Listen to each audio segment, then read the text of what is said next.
할렐루야. 참 반갑습니다. 저는 목사님께서 설교신 대로 차드 아프리카 차드에서 온 조영인 선교사입니다. 이렇게 아름다운 교회에서 또 귀한 분들과 함께 이렇게 예배할 수 있음이 참 큰 기쁨입니다. 우리 함께 뜨겁게 찬양하고 또 진심 어린 기도를 올려드리면서 하늘 문이 열리고 또 우리의 마음이 주님 앞에 열려 있음을 느끼는 그런 귀한 시간입니다. 뽕네프 교회는 사실 오래전부터 꼭 방문해 보고 싶었던 교회입니다. 우리 김승천 담임 목사님께서 매해 목회자 세미나를 위해서 차드를 다녀가십니다. 그리고 저에게는 이 재작년부터 이 세미나를 통역할 수 있는 그런 기회가 주어졌습니다. 그래서 통역을 하다 보니까 그 세미나 외에도 함께 이동하는 시간, 식사하는 시간, 쉬는 시간, 많은 시간을 목사님과 함께 했는데요. 그래서 이제 많은 대화들을 나눴는데 목사님의 항상 그 대화의 주제는 여러분들이셨습니다. 목사님은 목사님 자신의 얘기를 하는 것보다는 여러분들이 얼마나 하나님을 신실하게 믿고 계시는지, 그리고 그 믿음을 통해서 얼마나 많은 축복을 받고 계시는지를 저에게 많이 여러 차례 이야기해 주셨습니다. 그래서 목사님께서 참 여러분들을 사랑하시고 그리고 또 자랑스러워하신다, 이것을 느낄 수 있었는데요. 아마도 여러분을 향한 하나님의 마음이 그렇게 흘러가는 것 아닌가 생각을 했습니다. 지난주에는 제가 한국에서 담임 목사님의 출판 기념회를 참석했습니다. 거기가 양주라는 이 서울에서는 제법 떨어진 곳에서 진행이 됐는데 그럼에도 불구하고 많은 사람들이 오셨습니다.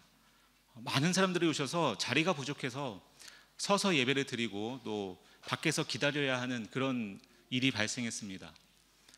그 자리에서 저는 비록 뽕네프 교회를 다니진 않았지만 그동안 여러 모습으로 이 교회를 거쳐가신 분들이 모여서 반갑게 인사하고 따뜻하게 교제를 나누시더라고요. 그 모습을 보면서 정말 좋은 교회이구나. 그래서 여러분들이 너무나 보고 싶었습니다. 근데 실제로 이렇게 와서 여러분들을 뵈니까 정말 그 말이 맞구나. 과연 훌륭한 그리고 좋으신 분들이 여기에 계시는구나. 여러분들을 보면서 주님의 모습을 보는 것 같고 참 마음이 따뜻해지는 것을 느낍니다. 그래서 다시 한번 반갑습니다. 그리고 우리 주님의 은혜가 이 교회에 풍성하게 임하시기를 주님의 이름으로 축원드립니다. 오늘 본문은 골로새서 3장 2절 딱 한 구절 말씀입니다. 보통 설교자가 이 한 구절의 말씀으로 설교하는 게 그렇게 흔한 일은 아닙니다. 그런데 그렇게 준비하게 된 작은 일화가 있었습니다. 이제 저희 가족이 차드에서 사는데 하루는 그 차드의 수도인 은자매나 시내에 나갈 일이 있었습니다. 나가서 볼일을 보고 아이들이 이제 목이 마르다고 해서 슈퍼에 가서 음료수를 하나 사서 마시면서 집에 왔습니다. 플라스틱 병에 든 음료수. 이제 그걸 다 마시고 나서 집에 와서 저희가 사는 센터에 쓰레기장이 있습니다. 그래서 거기에 그걸 버렸죠. 그리고 이제 집에 갔는데 며칠 후에 이제 제가 우연히 동네를 돌아다니는데 어떤 작은 차드 아이가 어디서 많이 본 음료수 병에 물을 담아서 너무 기쁜 표정으로 그걸 마시면서 걸어가고 있는 것이에요.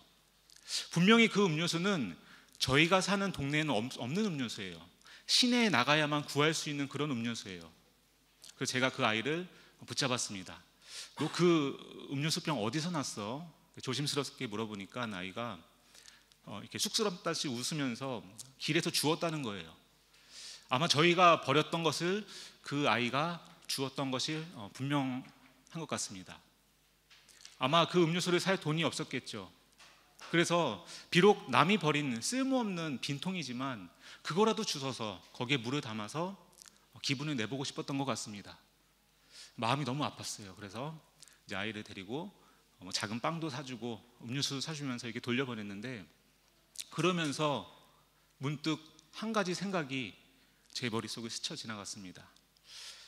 나에게 아무런 쓸모없는 이 작은 물통 하나가 누군가에게는 굉장히 소중한 것이 될 수 있겠구나. 그러면서 생각이 계속 이어졌습니다. 내가 오늘 가지고 있는 아무 쓸모없는 것이 하나님 나라에 가면 거기서는 정말 소중한 것이 될 수 있겠구나. 아, 내가 너무 귀하게 생각하고 내가 너무너무 사랑하는 이 물건 하나가 하나님 나라에 가면 아무 쓸모도 없을 수도 있겠구나. 이런 생각이 계속해서 들면서 오늘 본문 말씀이 불현듯 마음속에 떠올랐고 제 귓가에 계속 맴돌았습니다. 위의 것을 생각하고 땅의 것을 생각하지 말라. 여러분이 지금 가진 것 중에서 여러분이 가장 아끼시는 가장 비싼 물건이 무엇입니까? 만약 여러분이 그것을 하나님 나라에 지금 가지고 간다면 그것은 얼만큼의 가치가 있을까요? 우리가 오늘 이 말씀을 거울 삼아서 위의 것과 땅의 것 중에 우리의 마음은 지금 어디에 더 기울어져 있는지 이것을 가늠해 볼 수 있는 시간이 되길 소망합니다. 하나님은 여러분을 그저 적당하게 예수를 믿고 그저 적당하게 세상과 타협하면서 하루하루를 별다른 의미 없이 그저 그렇게 살아가는 존재로 부르시지 않으셨습니다.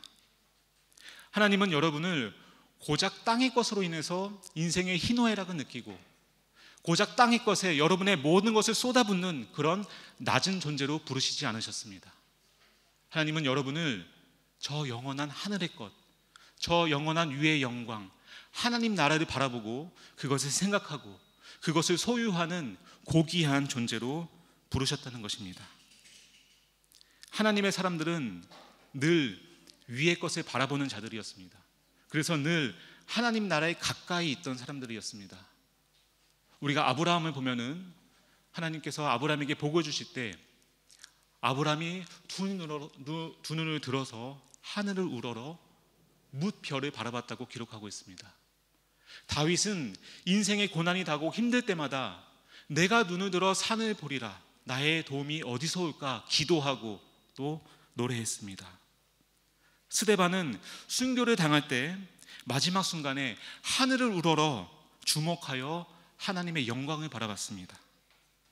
히브리서 11장에 나오는 모든 믿음의 조상들은 늘 하늘을 바라보고 우리가 돌아가야 할 본향, 저 고향을 사모했던 자들입니다. 그리고 우리 주님 또한 저 위에서 이 땅으로 임하실 것입니다. 하나님은 지금 이 시간에도 위의 것을 바라보고 있는 자들, 위의 것을 소망하는 자들을 주목하고 계십니다. 위의 것을 생각하고 땅의 것을 생각하지 마라. 우리의 인생은 어떤 마음을 품느냐에 따라서 좌우됩니다. 우리의 생각이 땅의 것으로 채워져 있다면 우리의 마음은 사단의 놀이터가 되고 맙니다. 그렇지만 우리의 마음이 위의 것으로 충만하다면 그 삶을 통해 하나님의 영광이 드러나는 것입니다. 그렇다면 과연 위의 것은 무엇이고 땅의 것은 무엇일까요? 오늘 본문은 위의 것을 생각하고 땅의 것을 생각하지 말아라고 말씀하는데 그러면 위의 것이 도대체 뭐고 땅의 것은 무엇일까요? 우리가 오늘 본문을 보면은 위의 것 그리고 땅의 것 이렇게 단수로 되어 있습니다. 그렇지만 우리가 원어 성경을 보거나 프랑스어 성경을 보면은 위의 것들, 땅의 것들 이렇게 복수형으로 되어 있습니다. 바울은 오늘 본문 이후에 땅의 것들과 위의 것들이 무엇인지 자세하게 설명하고 있습니다. 우선 땅의 것들은 5절부터 9절 사이에 기록이 되어 있는데요. 음란, 부정, 사욕, 악한 정욕, 탐심, 분함, 노여움, 악의, 비방, 거짓말이 그것들입니다. 이 모든 것들은 하나님의 진노를 일으키는 것들입니다. 반면에 위의 것들은 12절에서 17절까지 기록되어 있는데 긍휼, 자비, 겸손, 온유, 오래 참음, 용서 그리고 감사입니다. 이 모든 것들은 하나님의 영광을 드러내는 그런 것들입니다. 그런데 바울은 특별히 14절에 가면은 위의 것들을 쭉 얘기하고 나서 단 하나의 것으로 함축해서 요약하고 있습니다. 바로 사랑입니다. 14절에 보면은 이 모든 것 위에, 이 모든 위의 것들 위에 사랑을 더하라. 이는 온전하게 매는 띠니라 말씀하고 있습니다. 예수님께서 말씀하신 가장 큰 계명 역시 하나님 사랑 그리고 이웃 사랑입니다. 그런데 이 사랑에도 땅의 사랑이 있고 위의 사랑이 있습니다. 땅의 사랑은 무엇입니까? 나를 사랑해 주는 사람을 사랑하는 것, 나와 관계가 좋은 사람을 사랑하는 것, 나에게 호의적이고 나를 선대하는 자를 사랑하는 것, 그것이 땅의 사랑입니다. 이 사랑은 예수를 모르는 자들도 할 수 있는 사랑이라고 성경은 말씀합니다. 반면에 위의 사랑은 어떤 사랑입니까? 위의 사랑은 그리스도의 사랑입니다. 도저히 용서할 수 없는 자를 용서하고, 사랑할 수 없고, 아니 사랑하고 싶지도 않은 자를 끝까지 품어주고, 나와 아무런 관계가 없는 자를 포용하는 그런 사랑입니다. 오늘 우리가 이렇게 모여서 함께 예배하고 얼마나 좋습니까? 함께 찬양하고, 그리고 우리는 서로 사랑하는 그런 관계에 있습니다. 너무나 중요합니다. 사랑이 아무리 강조해도 부족함이 없을 것입니다. 그렇지만 이 사랑이 우리 안에만 머물러 있다면, 이 사랑이 세상으로 흘러가지 않고 우리 안에만 고여 있다면, 이 사랑은 땅의 사랑일 수 있다는 것입니다. 우리가 예배를 드리는 이 시간, 우리가 뜨겁게 찬양하고 하나님의 말씀을 듣는 이 시간에도 이 예배당 밖에는 예수의 이름을 몰라서 죽어가고 있는 영혼들이 너무나 많이 있습니다. 교회를 오는데 너무너무 아름답더라고요. 좋은 차들이 너무 많이 있고, 좋은 호텔들이 있고, 화려한 모습 속에 살아가고 있지만 이 예배당 밖에는 죽어가는 영혼들이 너무나 많이 있습니다. 영적으로 길을 잃고 방황하고 허우적거리는 그런 영혼들이 너무나 많이 있습니다. 우리가 그들에게 관심을 갖지 않고, 그들이 어떻게 되는 신경 쓰지도 않고, 그들을 사랑하지 않으면서 우리끼리만 사랑하자, 우리끼리만 잘해보자 라고 이야기한다면, 그 사랑은 어쩌면 땅의 사랑, 반쪽일 수 있는 그런 사랑에 불과하다는 것입니다. 사랑의 정점은 영혼 구원에 있습니다. 하나님의 은혜로 먼저 구원받은 우리가 아직도 예수의 이름을 몰라 죽어가고 있는 영혼들에게 그리스도의 복음과 십자가를 담대히 전하는 것, 그것이 위의 사랑입니다. 위의 것을 생각하고 땅의 것을 생각하지 말라. 그렇다면 이 말씀을 우리 삶에 어떻게 적용할 수 있을까요? 생각하라고 했으니까 그냥 아무것도 안 하고 가만히 생각만 하면 되는 것일까요? 그렇지 않습니다. 이 말씀을 우리는 삶에 적용해야 되고 실천해야 합니다. 우리는 매일의 삶 속에서 크고 작은 결정을 내리면서 살아가고 있습니다. 그리고 누구에게나 인생의 중요한 결정을 내리는 순간이 다가옵니다. 그럴 때 우리 앞에는 늘 선택지가 있습니다. 선택할 수 있는 여러 선택지들이 있는데, 이 선택지들이 많으면 많을수록 우리의 고민은 커집니다. 제가 예를 들어서 여러분들이 만약에 옷을 사러 백화점에 가봤다고 생각해 봅시다. 백화점에 갔는데 옷의 종류가 너무 많은 거예요. 그러면 어떻게 될까요? 많은 시간이 걸립니다. 선택하는데, 옷을 고르는데 시간도 많이 걸리고, 이제 옷을 샀어요. 산 후에는 어떤 일이 발생합니까? 이제 비교하기 시작합니다. 내 옷과 다른 사람의 옷을 비교하고, 그 비교 끝에는 후회가 뒤따릅니다. 이 옷 말고 다른 옷 사볼 걸, 남의 옷이 더 좋아 보인다. 그러면서 백화점에 다시 가게 되고, 이것이 반복이 되는 것입니다. 그런데 우리 인생에서도 이와 똑같은 일이 발생합니다. 우리가 어떤 결정을 내릴 때 어떤 선택이 더 돈이 될까? 어떤 선택이 나에게 덜 손해를 주는 것일까? 어떤 선택을 하면 나의 만족과 유익이 충족될까? 어떤 선택을 하면 사람들이 나를 칭찬해 줄까? 이런 무수한 선택지들이 우리 앞에 펼쳐집니다. 이런 선택지는 어떻게 보면은 육신의 정욕, 안목의 정욕, 이생의 자랑이라는 땅의 것들과 연관이 되어 있는데요. 문제는 이런 선택은 그 후에 반드시 후회와 미련이 뒤따르게 된다는 것입니다. 바로 이때 결정의 순간에 우리는 오늘 본문 말씀을 떠올릴 수 있어야 합니다. 위의 것을 생각하고 땅의 것을 생각하지 말라. 위의 것을 생각하라는 것은 우리에게 제시된 각종 선택지들 앞에서 위의 것의 최고봉인 사랑으로 그것을 제어하는 것입니다. 인생에 당면한 여러 각종 고민과 질문 앞에서 모든 인간적인 계산과 땅의 것들을 내려놓고, 내가 어떤 선택을 하는 것이 하나님을 더 사랑하는 것일까? 내가 어떤 선택을 하는 것이 내 이웃을 더 사랑하는 것일까? 이 사랑으로 우리의 결정을 내리는 것입니다. 그러면 그때부터 놀라운 일이 여러분 앞에 펼쳐지게 됩니다. 물론 처음에는 그렇게 했을 때 여러 가지 생각이 듭니다. 괜히 내가 지는 것 같고, 내가 손해보는 것 같고, 내가 남들보다 뒤처지는 것 같고, 그런 불안감이 엄습합니다.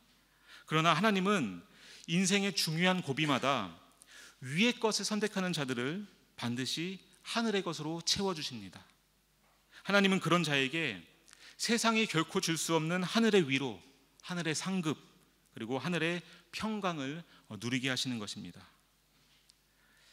저는 개인적으로 제가 중학교 1학년 때 이제 프랑스로 저희 가족이 이민을 왔습니다. 그래서 여기서 쭉 성장했는데요. 고등학생 때 이제 참석한 한인 연합 수련회가 있었습니다. 그곳에서 주님을 만나고 또 차드 선교에 대한 이 부르심을 받고 그렇게 성장했습니다. 그리고 때가 돼서 이제 사랑하는 사람과 결혼도 하고 가정을 꾸리고 저희 가족 모두 동일한 마음을 품고 이제 신학을 공부하면서 선교를 준비했습니다. 그리고 저희 가정은 많은 이제 훈련과 연단 끝에 3년 전에 이제 차드로 들어가기로 결정을 하고 프랑스에서의 모든 삶을 정리하고 그리고 선교 훈련을 받기 위해서 한국으로 들어갔습니다. 그런데 한국에서 이 선교 훈련을 준비하는 과정 중에 저희가 차드로 가는 것을 반대하는 그런 사람들을 적지 않게 경험했습니다. 그분들은 하나같이 이렇게 말씀하셨어요. 지금 프랑스가 얼마나 복음이 필요한 땅인데, 프랑스의 사역자가 얼마나 지금 필요한데, 그래서 많은 선교사들이 어렵게 불어를 배워서 프랑스로 가고 있는데 왜 하필 프랑스에서 자라고 프랑스에서 공부한 사람이 아프리카로 떠나려 하느냐, 이렇게 말씀하셨어요. 그런데 저는 정작 그 프랑스에서 자랐지만 이 프랑스가 얼마나 복음이 필요한 땅인지를 몰랐습니다.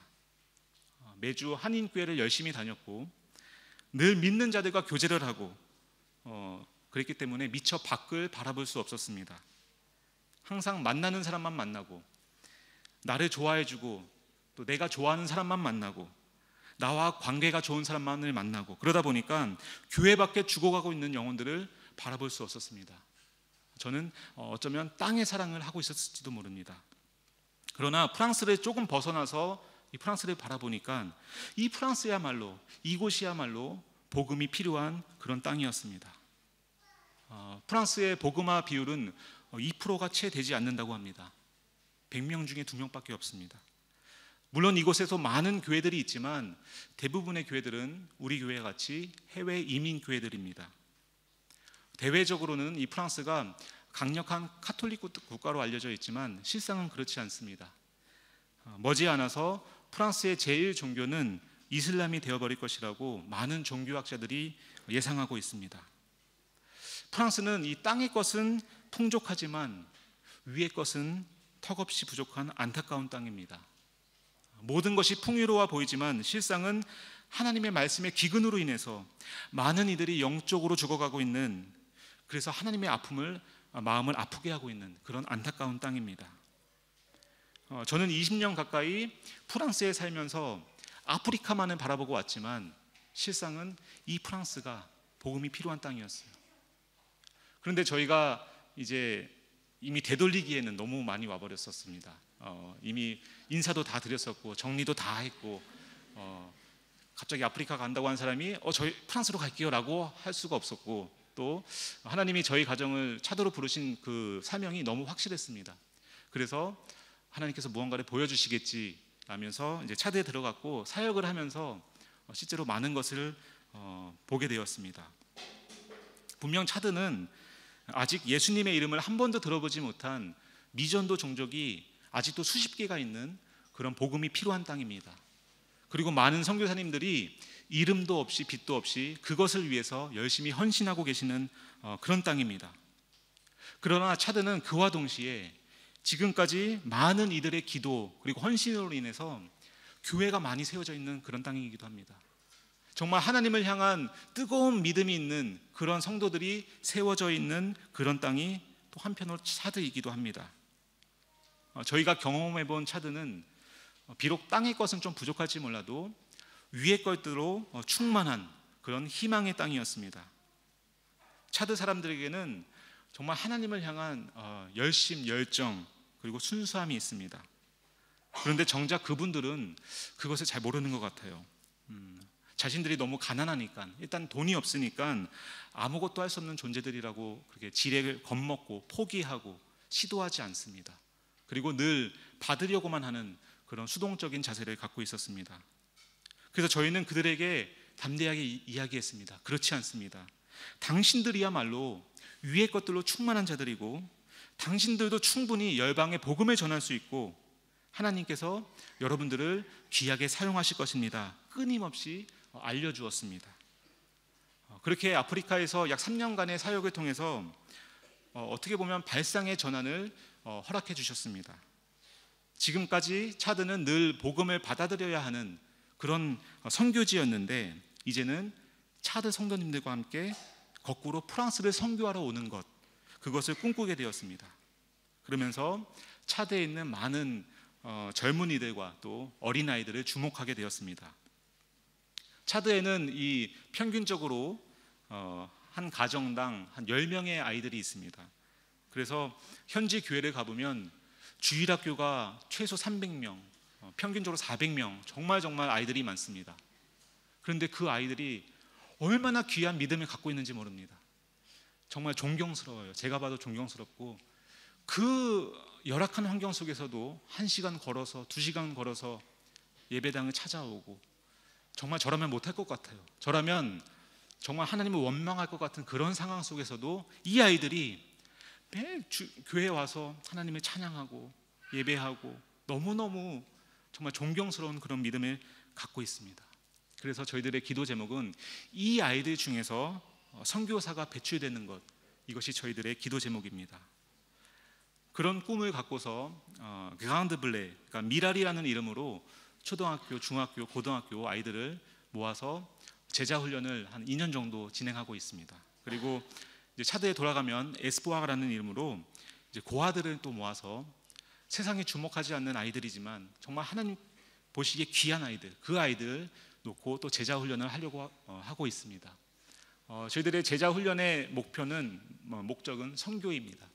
그 차드 사람들이 선교사로 배출되는 것, 그것을 마음에 품고 사역을 진행하고 있습니다. 그리고 저희가 차드에서 매주 교회를 방문해서 말씀을 전하고 또 사람들을 만날 때마다 될 수 있으면 이 프랑스의 영적 현주소를 알려주고 있습니다. 그리고 함께 이 프랑스의 재복음화를 위해서 함께 기도하고 있습니다. 그런데 모르겠습니다. 예전에는 저는 아프리카 사람들이 프랑스 참 좋아한다고 생각했는데 막상 지금 가서 있어 보니까 그렇지 않더라고요. 이제는 특히 젊은이들 사이에서 프랑스를 그렇게 좋아하지 않습니다. 차드만 해도 프랑스에 되게 호의적인 국가임에 불구하고 젊은 사람들을 만나면 프랑스를 좋아하지 않고 미워하고 때로는 증오하기도 합니다. 그래서 많이 러시아 또 중국과 많이 친해진 사람들도 많고요. 그래서 그들에게도 이 프랑스를 품기 위해서는 그리스도의 사랑이 필요합니다. 프랑스에 대한 얼마나 아픔이 있겠어요. 또 고통이 있겠습니까? 그렇지만 그리스도의 사랑으로 그 마음을 채워서 함께 이 땅으로 선교하러 오는 것, 이것을 꿈꾸고 있습니다. 그래서 언젠가 때가 되었을 때, 5년이 되었든 10년이 되었든 그 아이들과 저희가 이곳을 왔을 때 여러분들께서 따뜻하게 맞아주시기를 부탁을 드리겠습니다. 그리고 이것을 위해서 함께 기도해 주시면 정말 감사하겠습니다. 오늘 말씀을 맺겠습니다.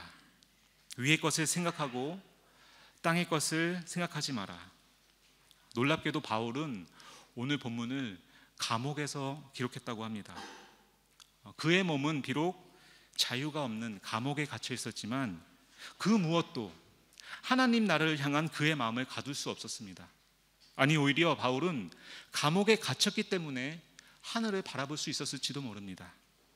혹시 우리 가운데 자유인의 몸이지만 마치 철창 없는 감옥에 갇힌 것처럼 어려움에 처해서 답답한 속에 계신 분이 있다면 그 시간을 통해서 바울처럼 영원한 하나님 나라를 바라볼 수 있는 그런 시간이 되시기를 축복합니다. 혹시 우리 가운데 위의 것을 너무 생각해서 힘들고 지쳐서 그만 포기하고 싶고 그만두고 싶으신 분이 있다면 오늘 이 말씀이 하나님이 주시는 위로와 또 평안이 되시기를 소망합니다. 분명 여러분들의 삶을 통해서 하나님의 영광이 드러나실 것입니다.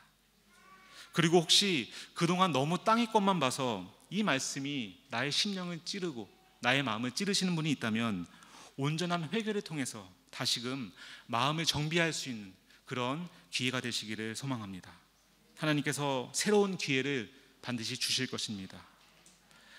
오늘 이렇게 뽕네프 교회를 와서 함께 예배드리니 너무나 좋습니다.